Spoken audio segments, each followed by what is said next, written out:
হাতলটা বেশ ভারী, শক্ত এবং মজবুত। বাকি দেহটাও বেশ ভারী। দেখলেই বোঝা যায় কোনো সাধারণ হাতছড়ি এটি নয়। কেমন যেন একটা রাজকীয় ভাব আছে এর মধ্যে। তো কি বুঝলেন? এরকম গর্বের সঙ্গে বললেন তালুকদার সাহেব। দারুণ!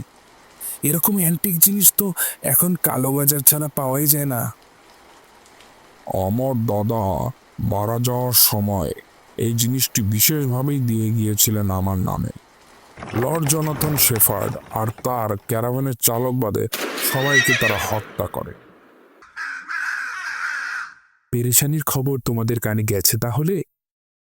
জমিদার, একটা কথা মনে রেখো, জঙ্গলে একটি পাতা নড়লেও তা বাঘা হাওলাদারের কানে যাবে। জমিদার বুঝতে পারলেন শেষের কথাগুলো বাঘা হাওলাদারের এক ধরনের চাল। জমিদার যেন পুরো স্তব্ধ হয়ে গেলেন। কি বলবে, কি করবেন ভেবে পেলেন না। জমিদার, এই তোমার পালোয়ানদের অবস্থা। খবরদার, ওখানে দাঁড়িয়ে থাকো, যেন জমিদার হুঙ্কার দিলেন।